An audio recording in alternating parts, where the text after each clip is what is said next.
이제 좀 살맛 나시죠? 왜 살맛 나시죠? 그동안은 살맛 나지 않으셨나요? 예, 아주 더워 죽겠죠, 그죠? 죽겠었습니다. 예. 근데 바람이 좀 시원하니까, 예, 에어컨도 끄게 되고, 또 선풍기도 끄게 되고, 또 자연에서 불어오는 이런 바람을 예, 시원하게 맞이하며 푹 잘 수 있는 그런 시간이 며칠 동안 있었던 것 같습니다. 아주 더울 때 저는 중국에 좀 다녀왔는데요. 예, 중국 하얼빈 교회에 가서 한 3시간에 걸쳐서 이틀 동안 성도들을 위한 집회를 무사히 잘 마치고 왔습니다. 요즘에 중국 상황이 그렇게 썩 좋지는 않습니다. 많은 선교사들이 추방당하거나 또 철수하는 이런 상황이고요. 또 중국 자체에는 그 집회 자유가 없어요. 예, 그래서 허가받지 않은 집회는 불법이기 때문에 언제든지 그 공안이 이렇게 데려갈 수 있는, 잡아갈 수 있는 그런 상황입니다. 더군다나 모임 같은 경우에는 집회로 모이고 있잖아요. 적은 수가 모이더라도 그들이 주장하는 공산주의에서 말하는 이 유물사관에 대해서가 아니라 하나님이 계시다는 것에 대해서 증거하게 되면 언제든지 붙잡힐 각오를 해야 됩니다. 더군다나 외국인이 가서 하나님에 대해서 그들이 생각할 때는 다른 사상이죠. 하나님에 대해서 말씀을 하면 외교적인 문제가 생기고 또 이렇게 추방을 시킵니다. 그래서 이번에 가는 것도 좀 많은 기도가 필요했고요. 지금 이제 그 북경 모임 같은 경우에는 예전에는 다국적 모임 해가지고 한 모임 안에 여러 외국인들이 같이 한족들과 예배 드렸었는데 지금은 따로 모이고 있습니다. 그런 위험 때문에. 광저우 같은 경우도 급습을 당했죠. 그래서 그 공안에서 모임 성도들을 그 중국 공산당에서 인정한 삼자교회로 들어오라고 지금 회의하고 있습니다. 예. 그리고 심양 모임도 거기서 선교하시던 나 형제님이 공안에 체포되어서 지금 한국에 들어와 있는 상태고요. 모임들이 아주 굉장히 어려운 상황에 놓여 있습니다. 중국의 인구가 상당히 많은데 또 영혼들이 상당히 많은데 그들의 영혼들을 어떻게 하나님께서 인도하시고 또 그들에게 복음이 어떻게 전파될지 마음이 답답하지만 하나님께서 이루시는 계획이기 때문에 그 가운데에서도 어쩌면 더 확실한 하나님의 자녀들이 등장할 거다라는 생각이 이렇게 듭니다.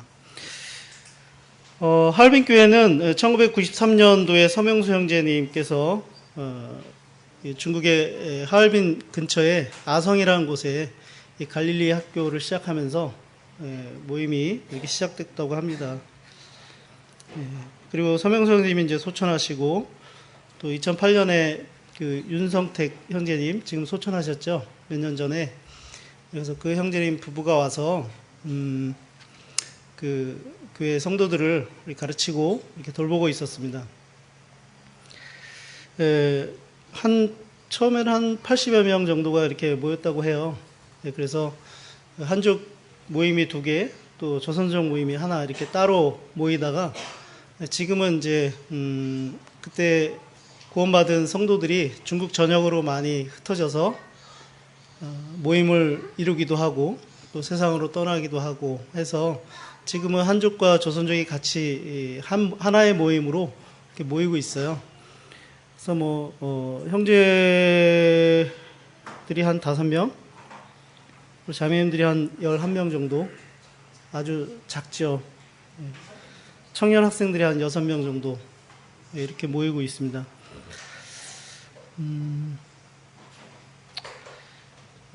윤선택 형제님도 이제 거기서 비자가 이제 계속 어려움을 겪으니까 이제 한국에 나오셨다가 또 몸에 병이 나서 한국에 나오셨다가 이제 소천하셨고 또 자매님도 완전히 철수하게 됐었습니다. 그래서 그곳 조선족 형제인 이홍국 형제가 그곳에서 교회를 돌보며 일을 하고 있었는데요. 이 형제도 몸에 이상이 있어서 한번 쓰러졌습니다. 그리고 같이 동역하는 이제 형제들이 있는데 그 중에 이제 한국에서 중학생 때 가서 갈릴리 학교에 다니다가 지금은 그 하얼빈 치의대를 졸업하고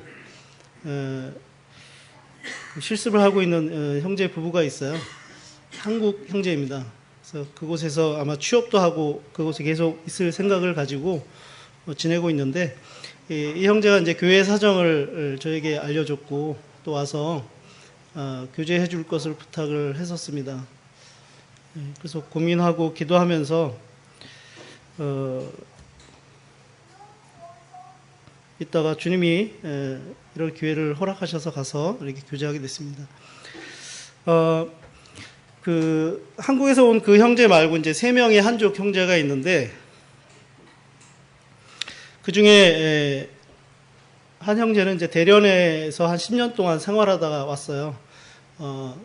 그 장형제라고 이렇게 두 분의 장형제가 있는데 둘 다 이상한 형제님이 중국에 계실 때 2000년 초겠죠. 그때 같이 복음을 전해서 주님께로 돌아온 형제들입니다. 그런데 그 이후로 어떤 영적인 성장이나 이런 것들이 계속 이루어지지 못했다고 합니다. 또 보임 생활도 이렇게 잘 못해서 그 대련에서 어떤 문제 때문에 가정에서 따로 모이게 되고 하는 이런 과정을 겪다가 이제 하얼빈에 와서 주님을 이렇게 섬기고 있는데 어쨌든 그 말씀 안에서 이렇게 성장이 이루어지지 않고 또 좋은 교제들이 이루어지지 않기 때문에 하얼빈 교회가 적은 수지만 더 이렇게 어려움을 겪게 되고 또 자매들의 어떤 교회 안에서의 질서 문제가 이렇게 발생을 했고 또 그 처음엔 그 약으로 쓰던 그 술이 이제 즐기는 술이 돼서 자매들이 모이면 술을 즐기게 되고 예, 이러한 아주 상황까지 이르게 됐었죠. 그래서 부산 연재교회에서 이제 자매님들이 7월 말에 몇 분이 가셔서 자매님들의 삶에 대해서 교회 안에서의 질서라든가 이런 부분에 대해서 충분히 잘 이렇게 교제를 해둔 이런 상태였습니다.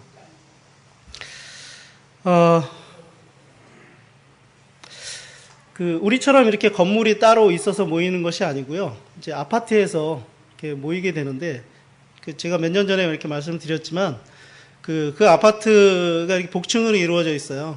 그래서 그 홈스테이를 하는데 한국에서 유학생들이 오면 그 학생들을 받아서 일정의 그 금액을 받고 또 그 학생들이 대학교까지 이렇게 잘 진학할 수 있도록 이러한 역할을 하는 분이 이제 거기서 일꾼을 일하시는 이용국 형제님의 그 일이에요. 그렇게 하는 이유는 이제 주변에 아파트 주변에 있는 할 일 없는 이 할머니들께서 유심히 사람들을 이렇게 관찰을 합니다. 그래서 어느 집에 누가 많이 모이고 누가 왔다 갔다 하는지를 이렇게 동태를 잘 보고 있다가 수상하면 신고하는 거예요. 그런데 그 집에 한국 유학생들이 많이 들락거리고 그러면 이제 한국에서 이렇게 손님이 와도 별 의심 없이 아 중국어 배우러 왔구나 하고 생각하기 때문에 그러한 일을 시작했고요. 또 그렇게 해서 자유롭게 한국에서 많은 성도님들이 가서 교제도 하고 이렇게 됐었는데 지금 그 유학생들이 이제 다 나가고 아무도 없습니다. 좀 더 위험하게 돼서 그 유학생들을 모으기 위해서 잠시 그 형제님이 한국에 와서 이제 홍보도 하고 그 교회 어려움을 알리고자 이렇게 제가 가 있는 동안 이렇게 나와 있었습니다.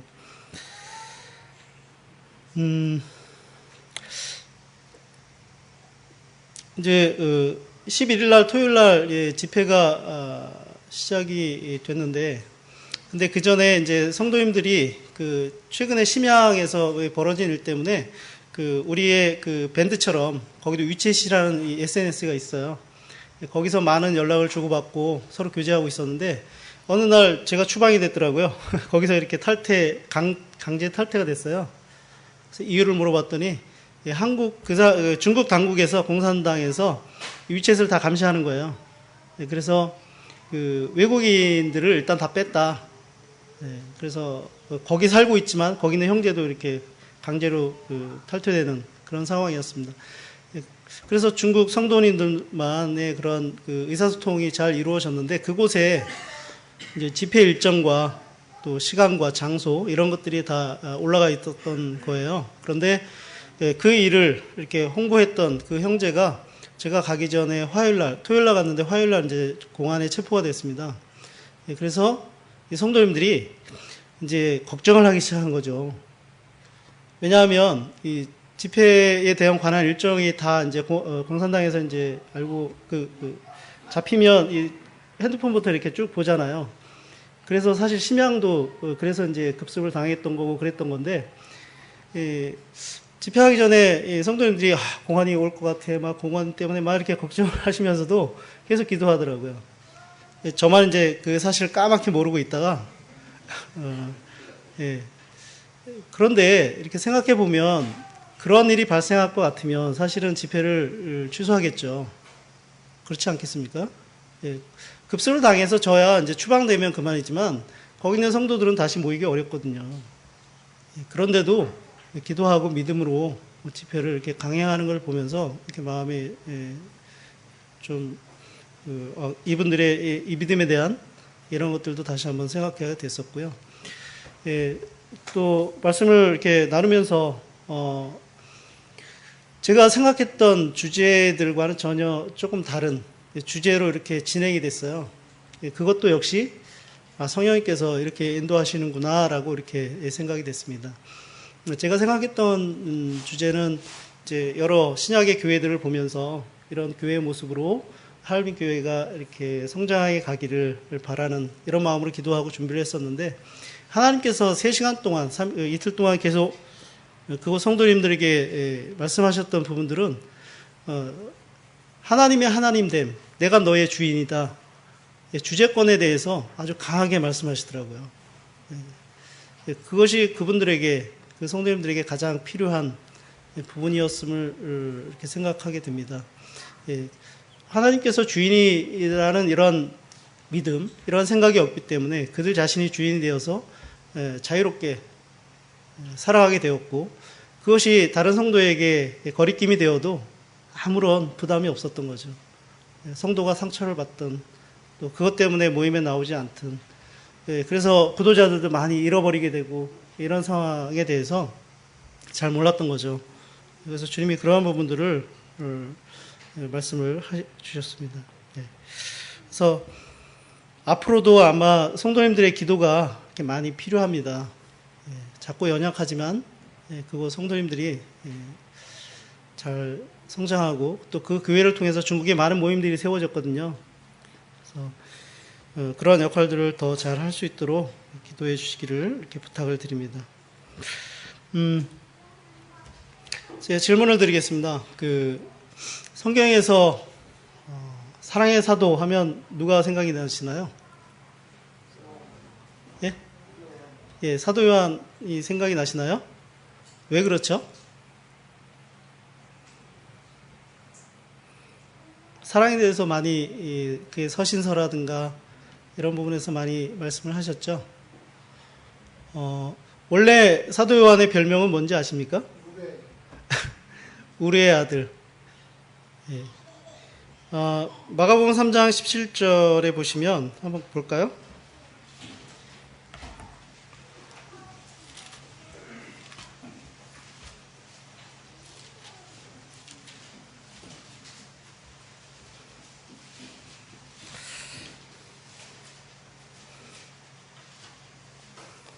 예, 마가복음 3장 17절 또 세베대의 아들 야고보와 야고보의 형제 요한이니 이 둘에게는 보아너게 곧 우리의 아들이란 이름을 더하셨으며 주님께서 이들에게 별명을 붙여주셨는데 우리의 아들이란 별칭을 이렇게 붙이셨습니다. 우레라는 것은 이제 천둥을 얘기하는 거겠죠. 예, 그래서 아마도 이 요한과 이 야고보는 이 처음에 이 사랑과 이렇게 동떨어진 굉장히 급하고 화도 잘 내고 이런 공격적이고 뭐 이러한 성품이었을 것이다라고 이렇게 생각이 되어지는 부분입니다. 사도 요한은 그 AD 6년에 태어나서 한 100년경에 소천한 걸로 이렇게 기록이 되어 있죠. 요한이라는 이름의 뜻은 주님께서는 은혜로우시다라는 이런 뜻을 갖고 있습니다. 주은 형제하고 좀 관련이 있죠.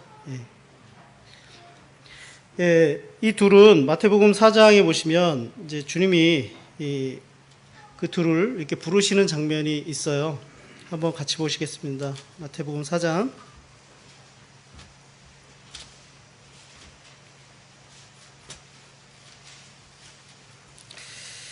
21절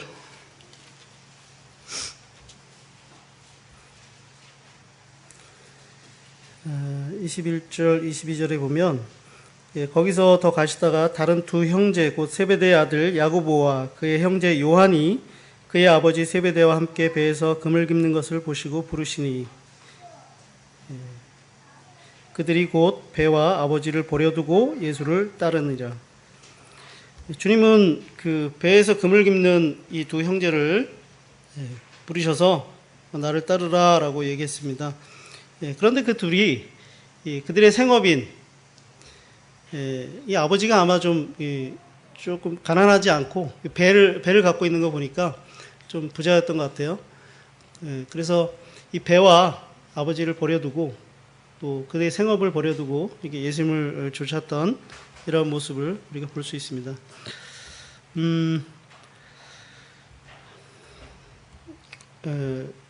저는 이제 그 사도 요한을 이렇게 쭉 보면서 이 사랑의 사도라고 불리지만 한편으로는 균형의 사도가 아니었는가라는 이러한 생각을 하게 됐고, 또 어떤 면에서 사도 요한의 균형을 이루었을까라는 부분들을 좀 찾아보고 이 부분을 교제하면 좋겠다라는 생각에서 이렇게 준비를 하게 됐습니다. 먼저 한 사건을 보겠습니다. 마가복음 9장입니다.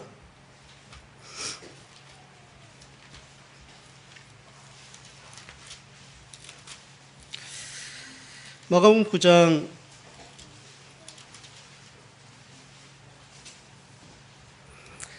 38절인데요.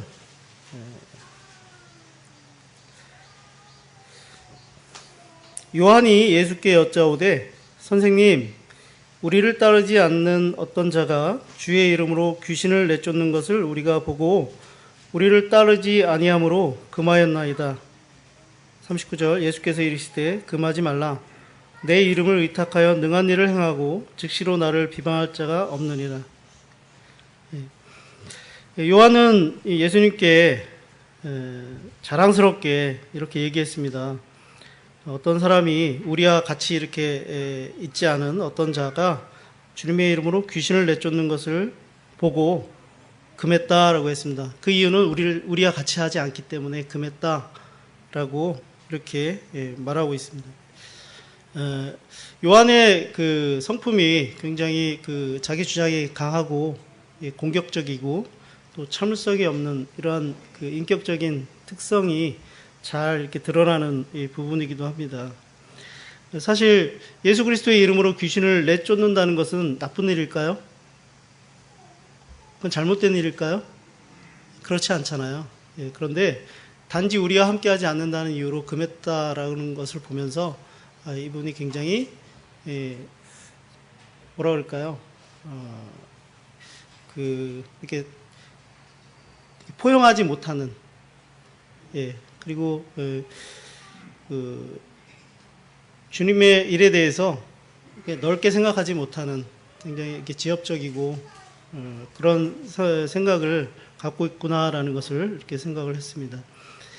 그래서 젊은 제자였을 때 이 요한의 모습이 이 말씀을 통해서 또 다른 부분들의 말씀들을 보면 이 요한이 어떠한 사람인지 그 말씀 속에 그의 성품이 이렇게 잘 드러나 있는 것을 이렇게 보게 됩니다.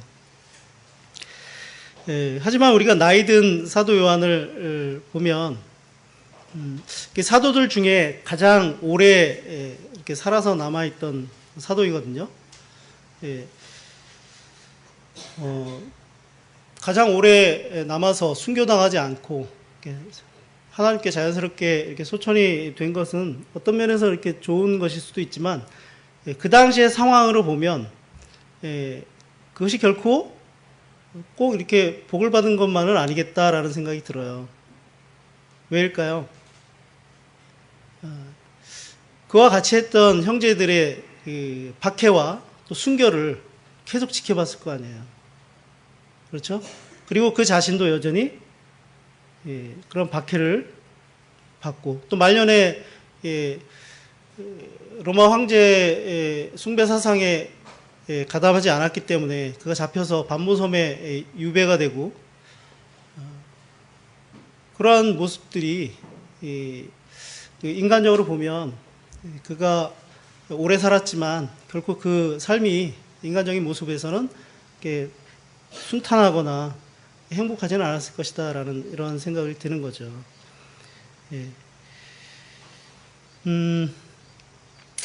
이 사도 요한을 통해서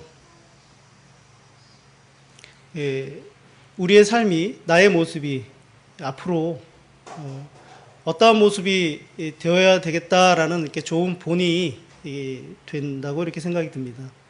처음에는 우리와 같이 이렇게 공격적이고 또 지엽적이고 포용하지 못하고 성격이 급하고 이러한 사람이 나중에는 정말 진리도 사랑하고 진리도 추구하고 또 그의 사랑도 나타내고 또 이것을 서신을 통해서 성도들에게 영향을 끼치는 그의 삶을 통해서 영향을 끼치는 이런 모습을 보면서 우리의 삶도 역시 거칠고 잘 다듬어지지 않은 돌 같은 이러한 삶이지만 그와 같이 잘 다듬어져서 나중에는 하나님께서 사랑하시는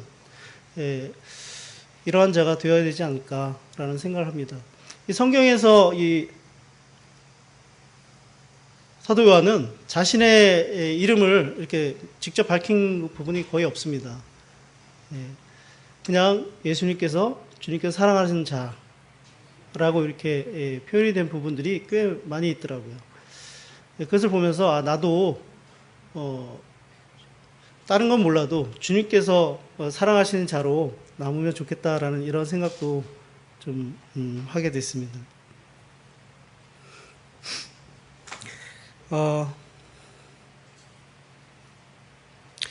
그 사도 요한은 그의 이 복음서라든가 서신서를 보면 이 강한 대조식 언어를 이렇게 사용을 합니다. 그 대조식 언어, 흑백 논리가 아주 분명한 이러한 그 언어를 많이 사용하는데요. 예를 들면 흑암, 그다음에 빛, 흑암과 빛, 그다음에 죽음과 생명, 또 사단의 왕국과 하나님의 나라, 또 사단의 자녀들과 하나님의 자녀들 이렇게 대비시켜서 나타내는 장면들이 굉장히 많습니다. 악인의 심판, 의인의 심판, 또 저주의 부활과 생명의 부활에 대해서, 또 그리스도를 배척하는 일과 그리스도를 영접하는 일에, 또 열매 없는 것과 열매 맺는 것에 대해, 또 불순종과 순종에 대해, 또 증오와 사랑에 대해 이렇게 대비시켜서 하나님의 이 진리에 대해서 아주 강력하게 나타내는 이러한 말씀을 기록한 것을 볼 수 있습니다. 또 서신서에서도 마찬가지로 빛 가운데 행하는 것과 어두운 가운데 행하는 것을 잘 대비시켰죠. 또 세상에 속한 것과 하나님께 속한 것에 대해서도 잘 이렇게 대비를 시켜서 어떤 것이 더 가치롭고 어떤 것이 우리가 더 추구해야 할 것인가를 잘 말씀해 주고 있습니다. 요한 2서 말씀을 한번 보시겠습니다.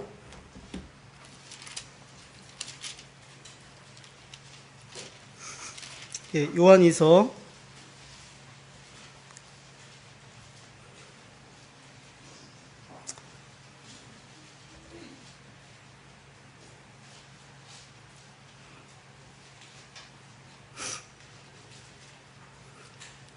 9절부터 11절까지 보시면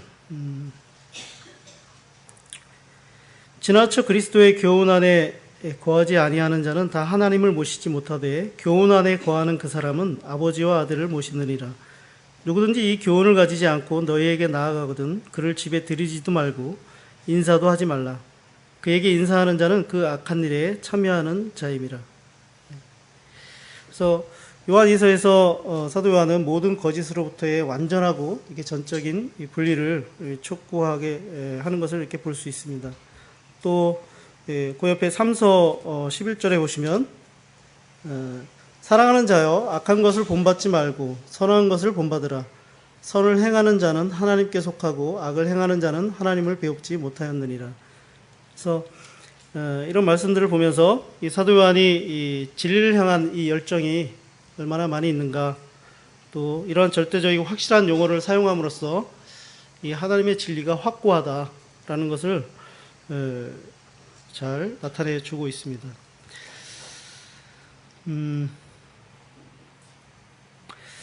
이렇게 흑백 논리가 완벽한 사람의 단점이 있죠. 어떤 게 있을까요?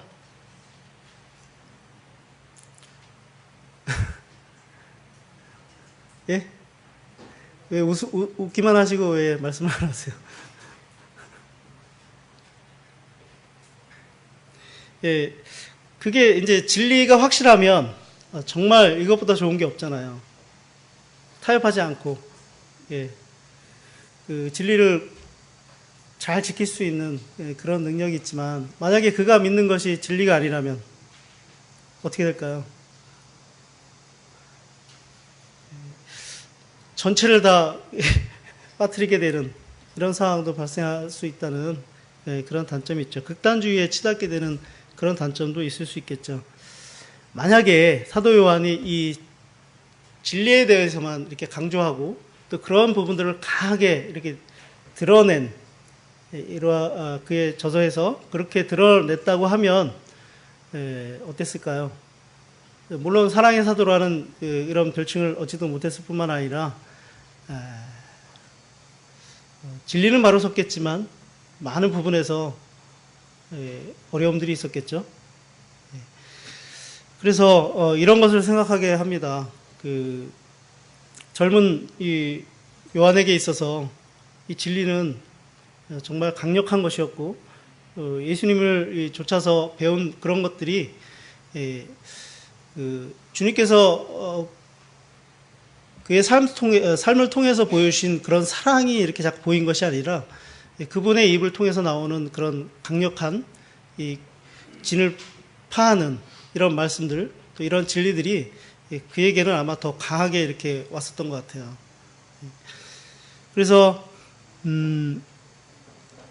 이 젊은 이 사도 요한에게 이 사랑과 진리에 대한 이런 평형 감각이 굉장히 없었던 것을 이렇게 보게 됩니다. 그가 아마 성장하면서 이런 균형 감각이 잘 이루어졌기 때문에 그는 진리를 추구했을 뿐만 아니라 사랑을 베푸는 이런 사도로 되어지지 않았나라는 생각을 합니다. 진리 없는 사랑 어떻게 생각하세요?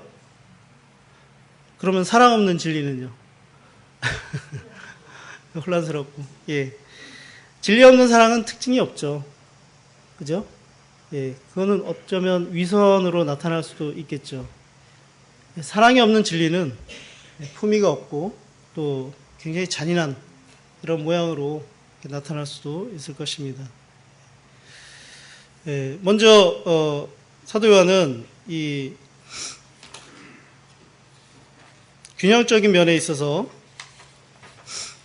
그 진리와 사랑의 균형을 잘 맞추었다는 것을 우리에게 이렇게 교훈으로 이렇게 주게 됩니다. 요한은 그리스도를 사랑하는 것은 그분께 순종하는 것이다라는 것을 요한복음 14장에서 이렇게 말을 하고 있어요. 사람이 나를 사랑하면 내 말을 지키리라라는 이 말씀을 하면서 그분께 순종하는 것이 곧 그분을 사랑하는 것이다 라고 이렇게 말씀하고 있습니다. 또한 성도를 사랑하는 것은 진정한 그리스도인의 표식이다 그리고 그리스도의 자녀됨과 사전의 자녀됨의 경계선이다라고 이렇게 지적을 했습니다.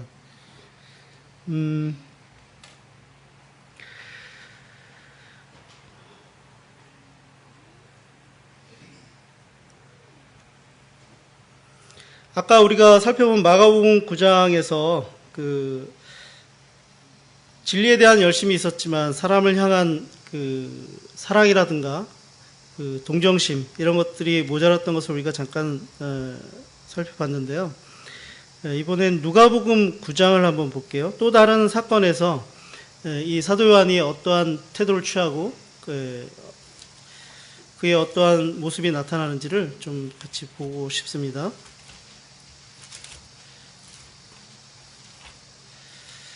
누가복음 9장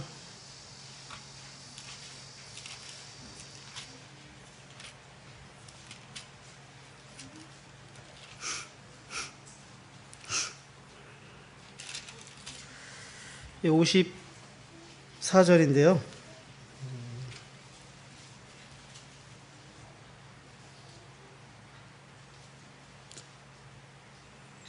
이제 그 앞에 이제 어떤 내용이 있냐면요.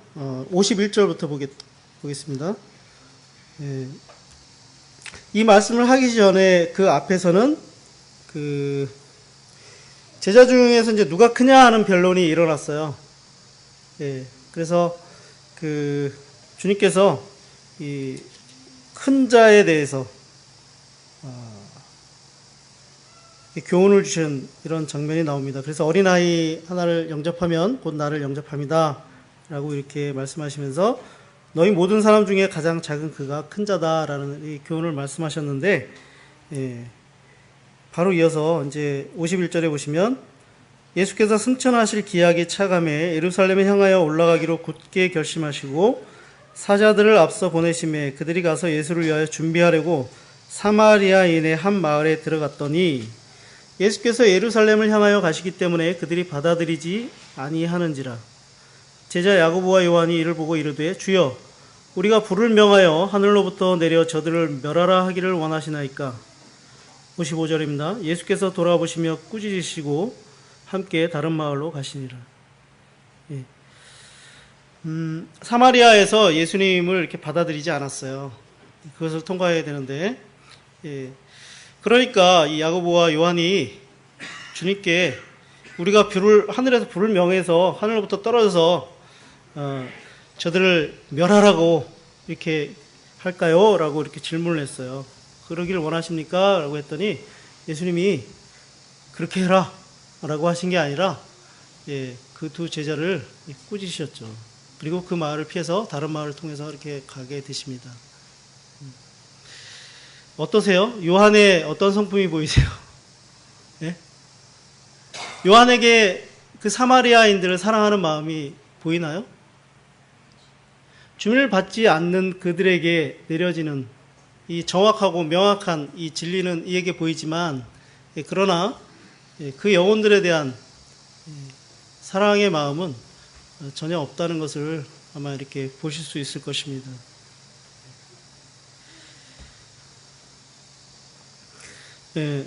요한은 예수님을 믿고 그 예수님의 말씀을 좇아서 귀신을 쫓던 그 사람들이나 또 예수님을 믿지 않는 불신자들이 모두에게 이 사랑이 없었던 이런 성품을 가졌던 것을 우리가 이렇게 살펴볼 수 있습니다. 분명 그 전에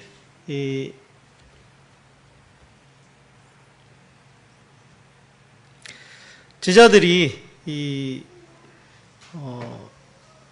길에서 누가 크냐라고 말씀하셨을 때에 그 마음을 낮추기를 바라셨지만, 요한은 또다시 그 마가복음 9장에 보시면 그들이 토론하는 것이 뭔지 아시지만 그들의 고백, 그들이 무엇을 잘못했는지에 대한 그 고백을 들으시길 원하셨던 주님이었지만 그들이 그러지 않았죠. 그 말씀을 들었을 때, 너희가 길에서 토론하는 것이 뭐냐라는 말을 들었을 때 아마도 스스로 말하기가 아무도 말하는 사람이 없었거든요. 부끄러웠다는 거죠. 그런 상황을 거치고 나서 이렇게 사랑이 없는 이러한 말을 하는 그러한 요한의 모습을 보면서 정말 거친 돌과 같은 그의 성품을 이렇게 볼 수 있습니다.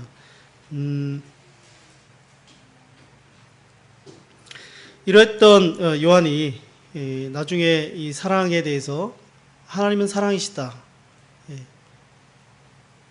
그리고 우리가 서로 사랑하지 아니하면 사람들이 우리를 주님의 제자로 보지 않을 것이라는 이러한 말씀들을 통해서 이 사랑에 대해서 굉장히 이렇게 강조하고 또 사랑을 추구하는 자가 되어야 될 것을 우리에게 말씀해 주셨다는 것은 정말 기적과 같은 얘기도 합니다.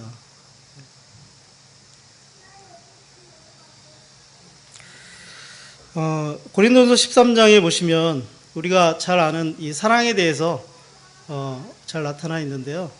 사랑은 오래 참고, 사랑은 온유하며 투기하는 자가 되지 않고, 사랑은 자랑하지 않고 교만하지 아니하며 무례히 행치 아니하며 자기의 유익을 구치 아니한다. 라고 이렇게 사도 바울은 고린도전서에서 서신을 통해서 나타낸 것을 볼 수 있습니다. 사랑이라는 것은 아직도 어렵지만 나에게 집중하는 것이 아니라는 것을 알게 하십니다. 사랑은 다른 사람에게 집중하고 또 나를 희생하는 이런 것이 사랑이다라는 것을 이렇게 가르쳐 주게 됩니다. 오늘 주보 말씀의 뒷장의 제목이 뭐죠? 사랑은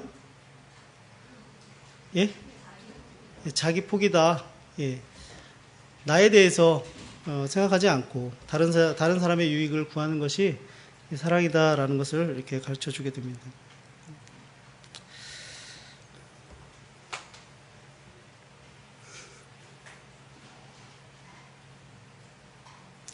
두 번째로 이제 사도 바울은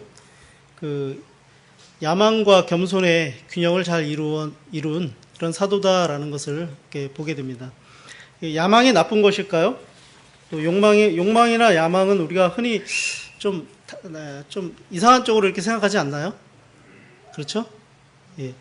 제가 이제 사전을 찾아봤더니 욕망은 무엇을 가지거나 하고자 간절하게 바라는 마음이라고 합니다. 그러니까 이 자체는 나쁜 걸까요? 그렇지는 않죠. 그죠? 그것이 무엇이냐에 따라서 이제 달라지겠죠.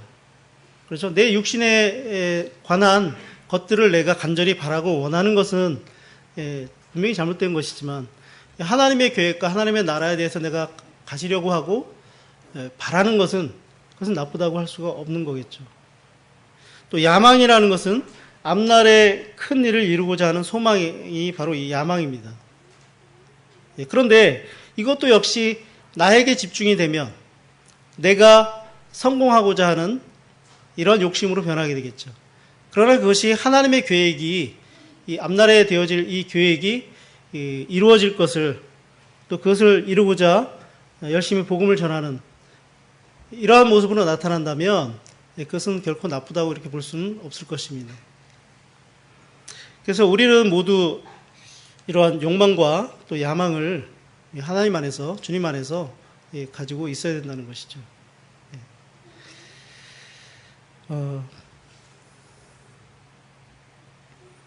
그래서 타락한 육체의 욕심으로 인한 욕망인지 아니면 하나님으로부터 와서 그분의 영광을 바라는 욕망인지를 우리가 분명히 이렇게 분별해내고 또 어떤 것을 추구해야 할지 이렇게 잘 생각을 해야 하는 것입니다. 젊은 시절의 요한은 이 자신을 위한 야심찬 계획들을 가지고 있었던 것 같습니다. 그래서 아마도 그것은 그의 어떤 이기적인 동기에서 이렇게 비롯된 것들인데요. 주님께 그러한 질문을 했죠.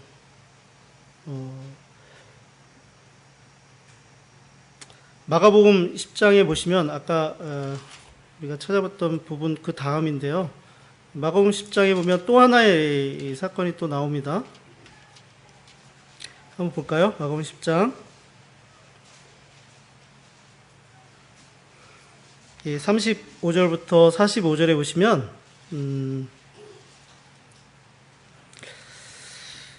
주님께 이제 이러한 청을 합니다. 어떻게 청을 하냐면 야고보와 요한이 둘은 이제 형제라 그랬잖아요. 세베대의 아들이고. 근데 예수님께 뭐라 그랬냐면 35절에 보면 중간쯤에 여짜오되 선생님이여 무엇이든지 우리가 구하는 바를 우리에게 하여 주시기를 원합니다. 그러니까 주님께서 무엇을 하여 주기를 원하느냐 그랬더니 37절 잘 보세요.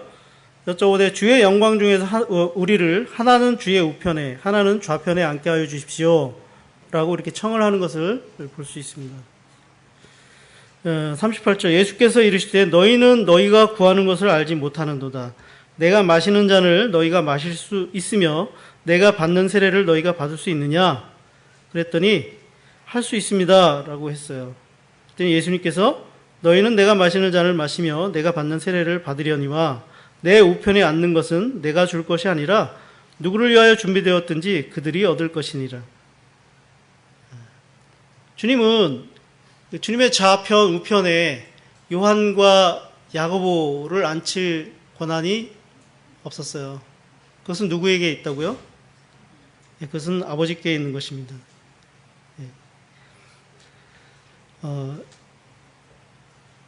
야고보와 요한은 그 영광의 나라에서 주님의 보좌 우편 좌편에 앉기를 바라는 그 욕망을 이렇게 드러냈습니다.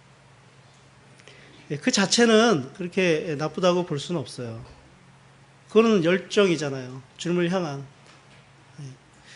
그런데 41절에 보면 열 제자가 이 이야기를 듣고 야고보와 요한에 대해서 화를 냈습니다.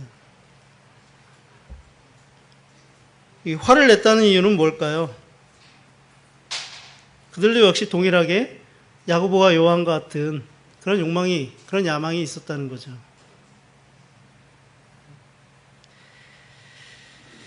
마태복음에 이와 똑같은 사건이 있는데 거기에는 이제 등장하는 인물이 또 한 명 있습니다. 누구냐면 이 둘의 어머니예요. 이 어머니가 예수님께 청하는 것으로 이렇게 나옵니다.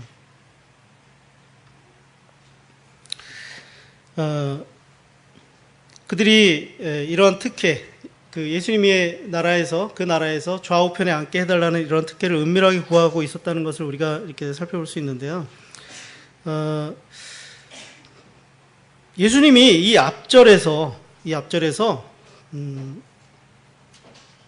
이 겸손에 대해서 그리고 낮아짐 이것이 크다라는 것을 이렇게 말씀해 주신 그 이후에요. 그 이야기를 듣고도 이 두 사도는 주님께 이러한 청을 드렸던 거죠. 주님의 좌우편에 앉으면 얼마나 높겠어요.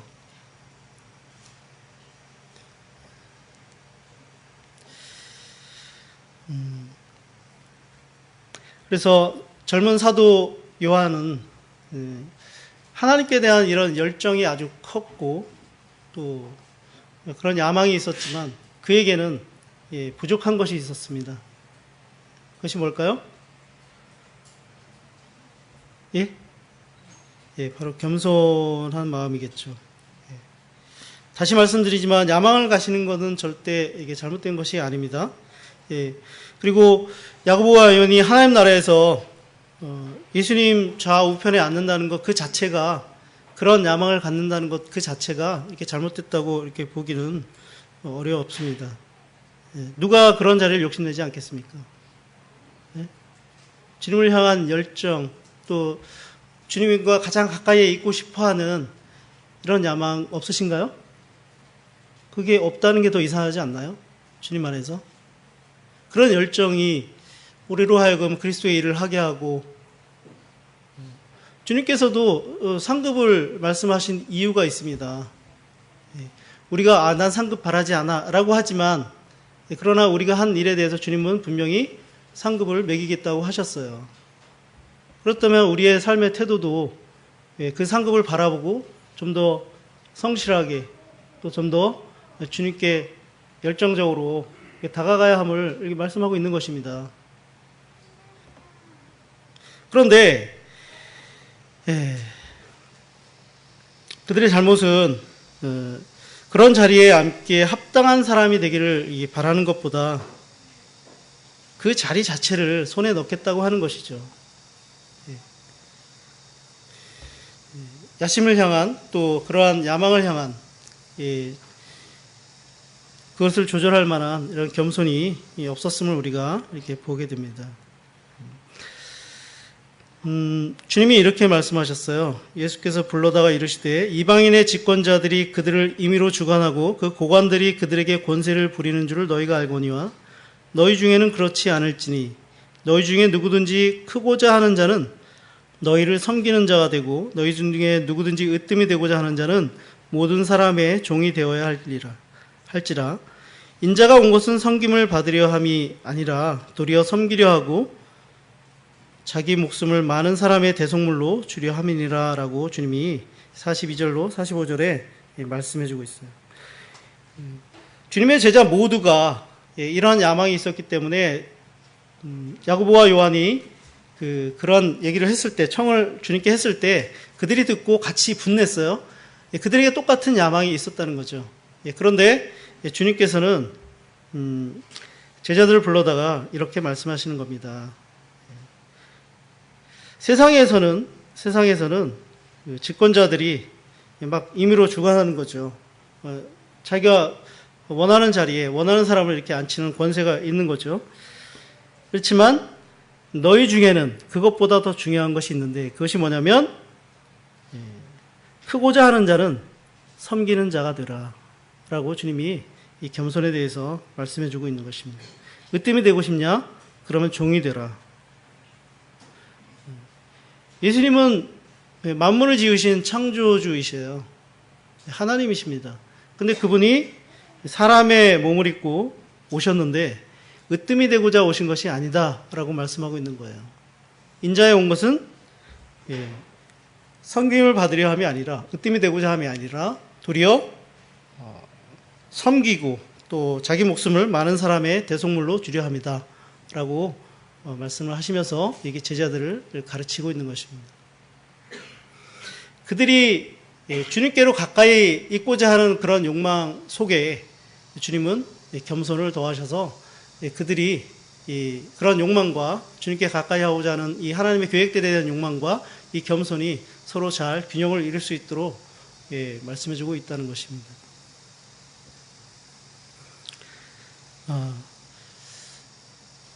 금요일 날 이제 학교에 갔다 오면서 제가 오는 길에 이 대형 형제가 근무하는 부대가 있습니다. 그래서 전화를 해서 같이 식사 약속을 하고 기다렸는데 1시간이 넘도록 연락이 없고 나오지 않아서 걱정을 많이 했었습니다. 혹시 나오다가 무슨 사고를 당한 거 아니야? 막 이러면서 막 근심을 해가지고 이 우람자매한테 전화도 하고 한번 연락을 해봐라 막 이렇게.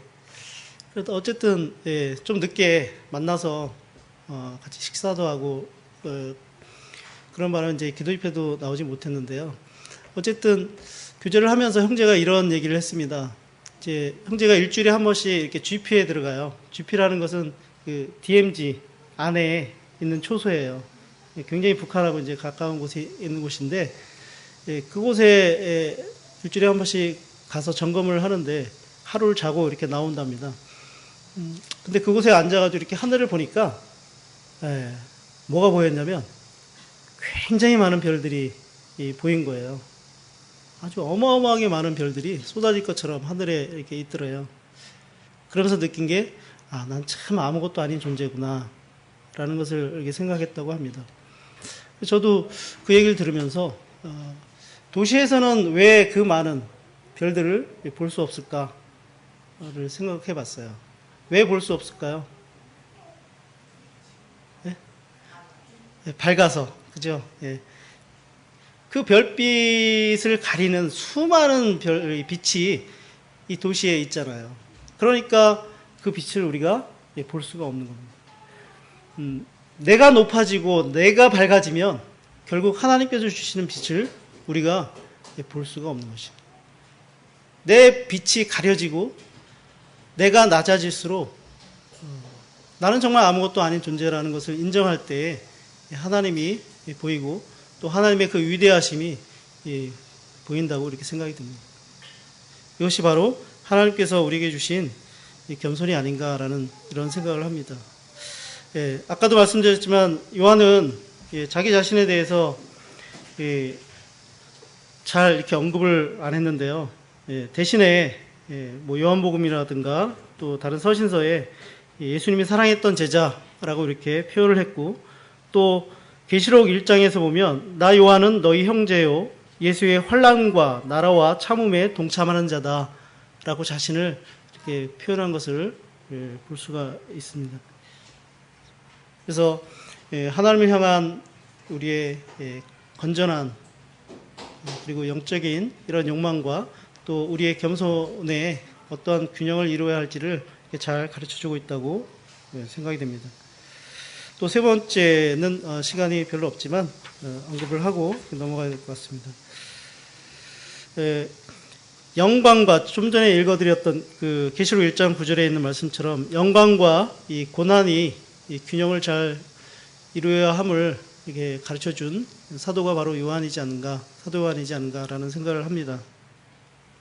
고난받는 것을 좋아하는 사람이 있을까요? 없겠죠. 그렇죠? 사도들에게도 그렇게 매력적인 것은 아니었겠죠.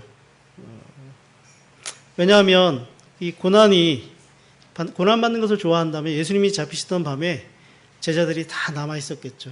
같이 고난받기 위해서. 그런데 예수님이 잡히시던 날 제자들은 어떤 행동을 취했죠? 다 주랭랑 쳤죠. 그죠?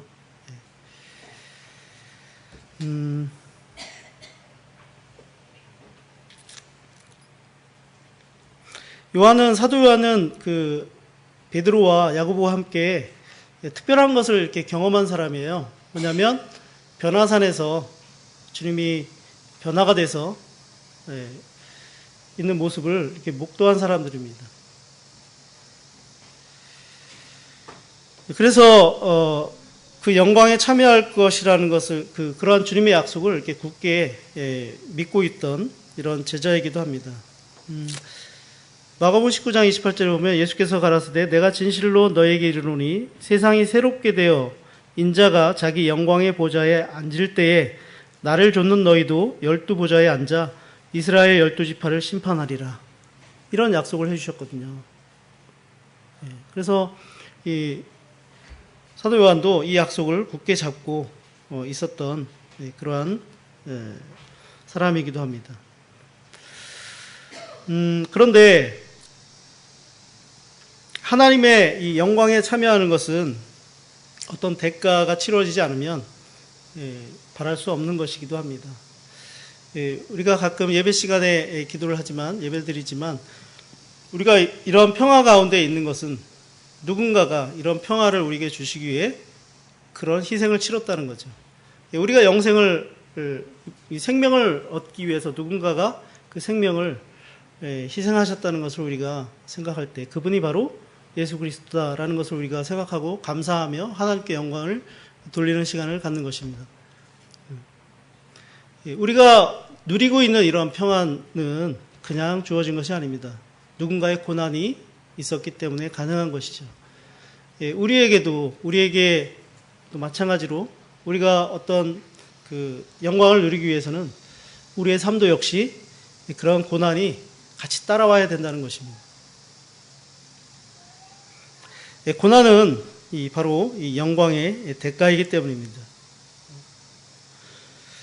사도 바울도 이렇게 얘기했어요. 내가 그리스도와 그 부활의 권능과 그 고난에 참여함을 알려 하여 그의 죽으심을 본받았다라고 이렇게 빌립보서에서 고백하고 있습니다. 우리가 하늘의 영광에 참여하기를 원한다면 동시에 이 땅에서의 고난에도 참여하기를 원해야 할 것입니다. 참여해야 되는 거죠. 그래서 영광과 이 고난은 이 분리될 수 없는 이 관계에 있다는 것을 우리가 알 수 있습니다.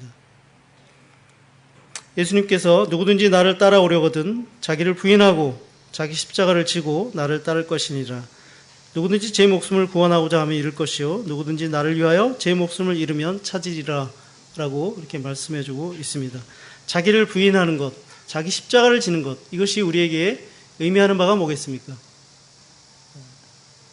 나를 부인하기 위해서는 그에 따른 대가가 있겠죠. 예. 우리가 받을 이 고난, 환난을 말씀해주고 있는 것입니다. 또 어떤 분은 고난은 영광의 전주곡이다 라고 이렇게 표현하기도 합니다. 현재의 고난은 장차 우리에게 나타날 영광과 좋게 비교할 수 없다라고 사도 바울은 로마서에서 선포하고 있습니다. 그러므로 영광에 목마른 사람들은 기꺼이 고난을 어떻게 해요? 거부합니까? 받으려고 하겠습니까? 예, 받으려고 하겠죠. 그런 자세가 있다는 것입니다. 아마 이 요한이 또 그의 형이 주님의 마시는 잔, 주님이 받는 그 세례의 의미를 알았다면 쉽게 마실 수 있다, 받을 수 있다라고 대답할 수 있었을까요? 아마 그러지 못할 것입니다.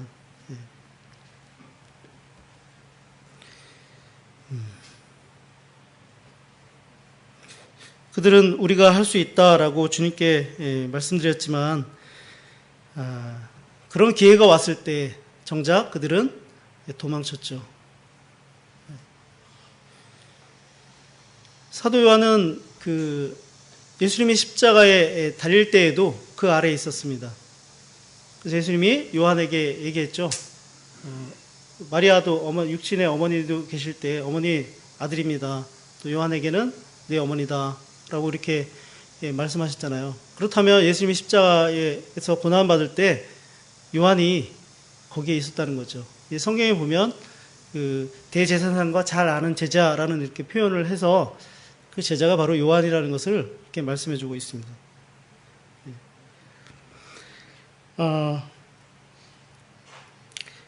주님께서 잡히시던 밤에 주랭랑쳤지만 그렇지만 결국 그리스도를 위해 기꺼이 이 고난받는 법을 이렇게 배우게 됩니다. 그의 주변에 있던 많은 믿음의 동지들이 또 사도들이 순교를 당하고 또 박해를 당하고 그랬지만 그도 역시 평탄하게 삶을 산 것이 아니라 많은 이렇게 박해를 받고 또 갇히기도 하고 그랬던 거죠. 어떤 분이 이렇게 성지순례 할 때 보면 그 반모섬에 있는 그 사도 요한이 거했던 그 동굴을 많이들 이렇게 보고 놀라기도 하는데요. 사람이 거할 수 있을 정도의 그런 공간도 아니고 굉장히 열악하죠. 그곳에서 그가 하나님의 계시를 받고 계시록을 썼다는 것은 정말 기적과 같은 일이기도 합니다.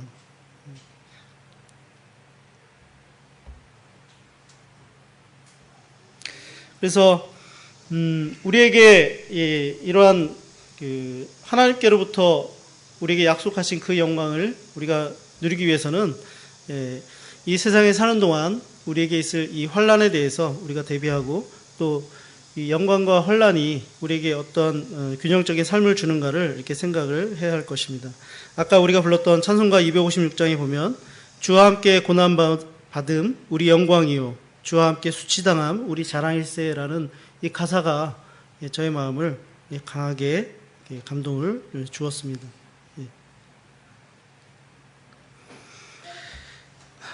그래서 로마서 8장 18절에 그 사도 바울이 얘기한 것처럼 그가 선포한 것처럼 고난이 오면 오히려 크게 기뻐하라 라고 이렇게 말씀하고 있죠.